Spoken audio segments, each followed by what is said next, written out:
نحمده ونصلي ونسلم على رسوله الكريم أما بعد فأعوذ بالله من الشيطان الرجيم بسم الله الرحمن الرحيم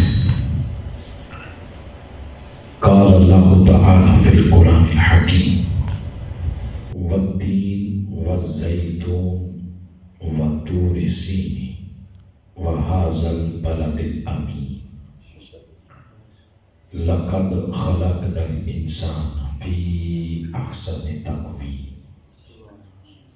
صدق الله مولانا العظيم إن الله وملائكته يصلون على النبي يا أيها الذين آمنوا صلوا علیہ وسلموا تسلیما۔ تمام احباب آپ اسلام کی بارگاہ میں درود پاک قلبی کیفیت کے ساتھ پیش کریں۔ الصلاۃ والسلام علیک یا رسول اللہ وعلی آلک واصحابک یا سیدی یا رحمت للعالمین وخاتم النبیین وشفیع المسلمین وجد الحسن والحسین والحمد للہ رب العالمین۔ انسان تمہیں بنا کے بھیجا ہے سونا، بولو نہیں بلند آواز، کیا بنا کے بھیجا ہے؟ سونا۔ تو بنا کے بھیجا ہے سونا، تو فرمایا پیغام یہ ہے تعویذ بنا کے گلے میں ڈال۔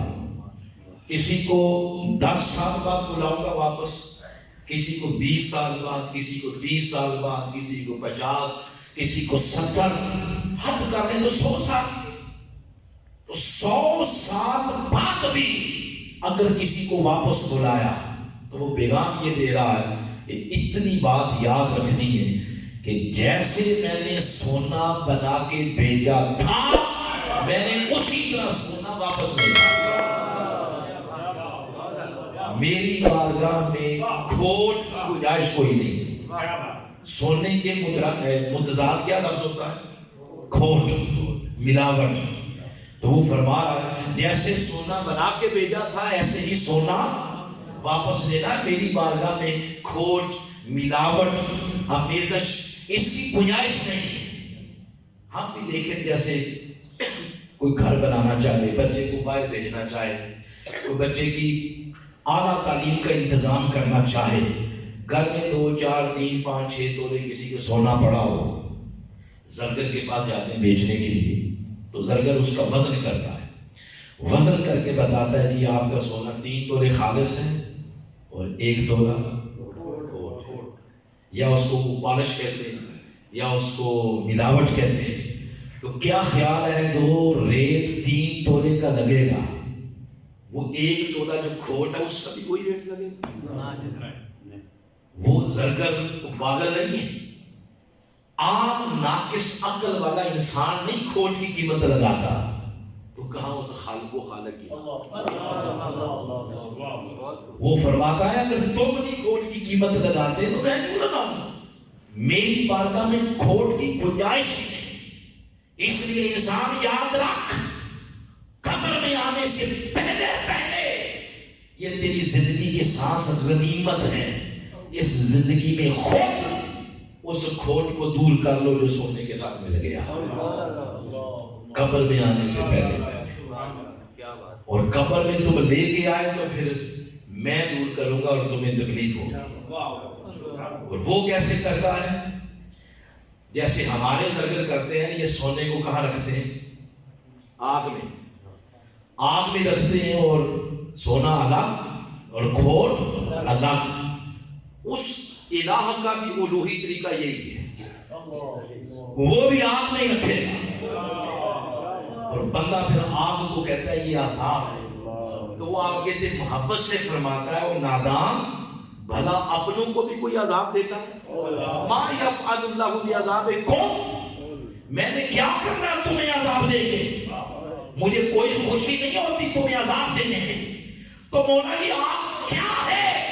فرماتا ہے نادان انسان، یہ جو تیرے سونے کے گیا قبر کے اندر اس کو آگ سے دور اس لیے کرتا ہوں کہ یہ قبر کے اندر ہی اتنا صاف ستھرا مزکا مجلا ہو جائے کہ قیامت کے دن میرے قریب بیٹھنے کے قابل ہو جائے.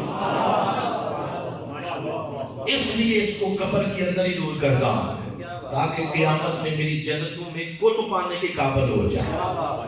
اور تم اگر سمجھتے ہو کہ نہیں یہ برداشت نہیں کر سکیں گے تو اس دنیا میں کسی کے ہاتھ نہیں باندھے ہوئے, تم خود کھوڑ دور کر. اگر یہ عذاب یہ جہنم کا جو آگ ہے اس کو تم عذاب کہہ رہے ہو, برداشت نہیں کر سکتے تو تم خود کر لو. تو باری تعالیٰ اگر وہ خود کرنا چاہے تو اس کا طریقہ کیا ہے؟ تو وہ خود کھوٹ دور کرنے کے 3 طریقے بتاتا ہے. قرآن حدیث کا نچوڑ دے رہا ہوں.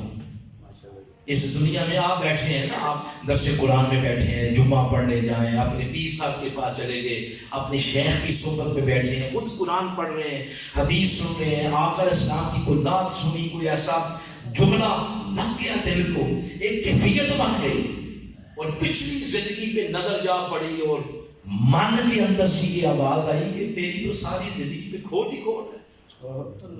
اب مولا کیسے اس کو دور کروں؟ تو اس نے 3 طریقے بتائے ہیں کھوٹ دور کرنے کے. پہلے طریقے کا نام ہے توبہ. بولے کیا نام ہے؟ توبہ. یہ پہلا طریقہ ہے کھوٹ دور کرنے کا. دوسرا ہے صحبت. پہلا توبہ, دوسرا صحبت, تیسرا ہے وسیلہ. یہ 3 طریقے ہیں, توبہ, صحبت اور وسیلہ. یہ جو تینوں طریقے ہیں اس میں بندے کے لیے ایک پک اینڈ چوز نہیں ہے, اس میں آپشن نہیں ہے. جیسے آپ آئے ہیں اندر تو کسی نے نہیں آپ کو کہا کہ ادھر بیٹھیں, آپ کا جہاں دل کیا ہے آپ وہاں بیٹھیں. ٹھیک ہے, یہ آپشن ہے, آپ ادھر بیٹھیں. تو ان میں آپشن نہیں ہے کہ یا توبہ کر لیں یا صحبت والا وہ اپنا لیں یا آپ وسیلہ دے لیں. نہیں, اس میں ایسے حفظ مراتب ہے. جیسے کوئی چھت پہ جانا چاہے, پہلے سیڑھی, پھر دوسری, پھر تیسری, من بھائی من. تو اس میں بھی ایسے اس نے کہا بندے پہلے توبہ کر, تیرا کھوٹ دور ہوگا توبہ سے. اور اگر 70 سال کوئی توبہ کرتا رہا, استغفار کرتا رہا, مگر اس کا کھوٹ دور نہ ہوا, تو مطلب یہ ہوگا کہ بندے تیری توبہ میں اتنی پاور نہیں کہ تیرا کھوٹ دور کر سکے. مولا اب کیا کروں؟